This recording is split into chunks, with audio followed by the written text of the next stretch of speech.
Hello, today we're visiting with author Gene Foster, the writer of the God Mind book series. And today we're talking about various concepts. Specifically today, Gene, I'd like for us to talk about the concept of dealing with grief, because each and every person, certainly every adult, has instances in their life in which they encounter grief. So what are your thoughts on dealing with grief? I think that's one of the hardest experiences that we do deal with. And because even though we accept the fact that we are spirit and we leave this body and go right on living, and it isn't that we're living in a better world. I had to get rid of all those kinds of thoughts and realize that it was more of a going home, going back to our original state, our natural state of being spirit. And even though I know all that, and I accept it, still, especially if somebody close to me dies, I still find grief. But I don't find a deep, overwhelming grief. I find simply that I will miss that person in certain personal ways. I think probably the death of a child or death of a spouse are our biggest challenges from just talking with people. But to let it overwhelm you to the point, I have one friend that dealt with grief in such an overwhelming way that she rejected me for a while as her friend because my husband was still living and hers had died. And she just couldn't stand to talk to me because we weren't having the same experience. And she told me that later. And she let that overwhelm her for about 7 years before her life lightened.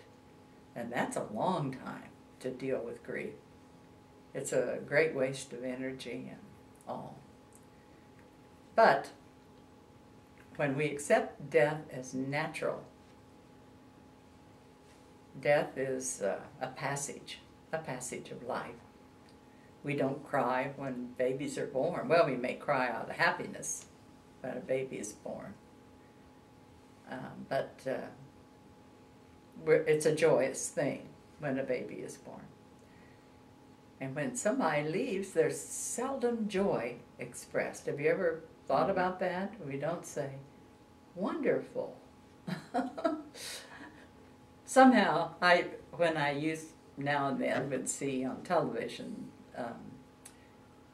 down in Louisiana, and them having these jazz parades with the funeral procession. I thought, somehow they've got their better idea. They're celebrating. And in some way we must learn to celebrate. And recently a very good friend of mine died, and she and I talked about the death process and all. And she wanted release, wanted to let go. And so when she did, I remember I told my husband, I had some tears, and I said, I'm sad happy. I'm sad. I can't seem to help that. But I'm so happy she was able to do what she wanted to do, which was to go on. She was ready. And so it would be a travesty for me to go into deep grief about her, because she's in spirit. So, I don't know. What do you think, Ron, about grief? You've experienced it, surely. Oh, many times. And when I think of grief as a parent and as a grandparent, I see that oftentimes that grief is associated with things other than death. It could be the loss of, if we have an idea, let's say we have an idea for a child, or we have expectations, and when that person, whoever it may be, quote, fails at that expectation. Oh, yes. Let's say. All right. Let's say we have a child who gets in trouble with the law and is arrested, for would be an example. Or let's say there was a marital infidelity. We take on these things, these issues that are very personal to us, that typically deal with love, that in some way threaten us, and we go through somewhat of a grieving process because maybe innocence is lost, or I think my love is gone, and things of that nature. So I see around me that many people experiencing grief in things other than death. And so I'm very aware of that, and aware that the grieving process is probably the same, although in some sense, when we say a person has passed on, we can say, okay, I'm happy, sad.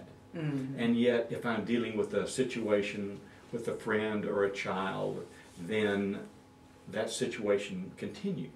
So I've been examining how is it then that I deal with grief from an ongoing, what seems to be an ongoing situation. Because sometimes there's the concept of, okay, then that may repeat itself. And what will I do in that regard? So I wonder if you have any thoughts on that, on handling grief in an ongoing interpersonal relationships. Well, I do, but it might, well, I'll just tell you. Good. I was talking to a woman on the phone the other night. She was very upset over certain situations she saw in our community, and all that she felt were wrong. These are wrong, and so was fired, and no good reason, and getting very, very stirred up over this. And it just came to me. I'm sure that the brotherhood was there in my words, you know, as I listened carefully. And I said, you know, I think life opens an opportunity for us.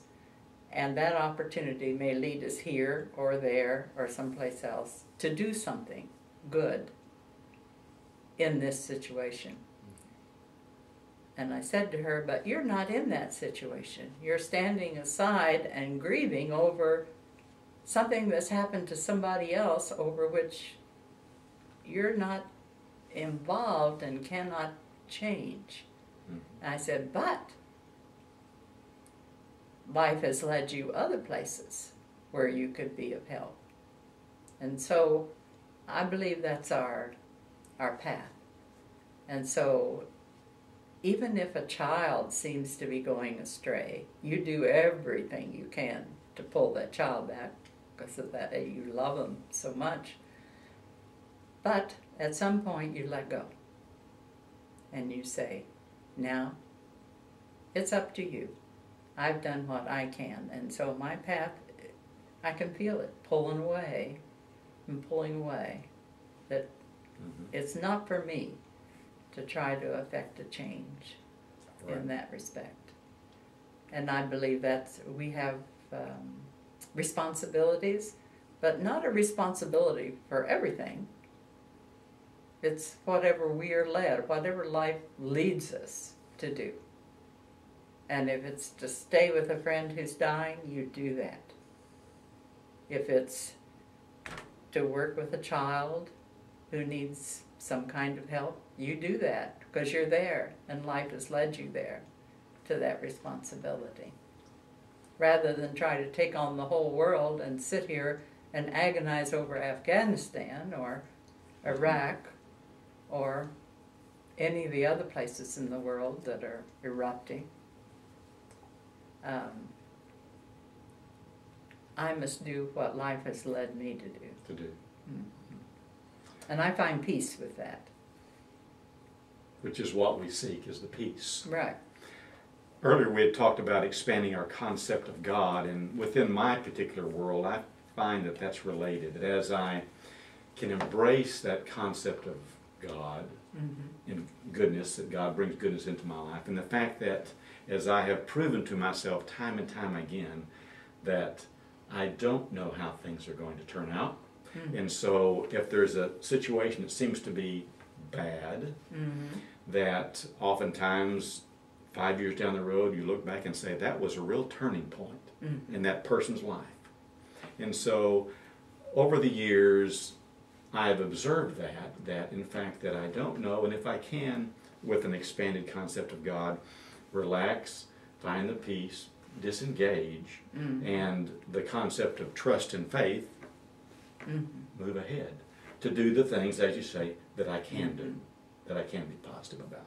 Yes, that prevents me from going door to door and preaching to everybody, doesn't it? Yes, it does. Well, Jean, thank you for the time today. We've certainly enjoyed the discussion, so thank you.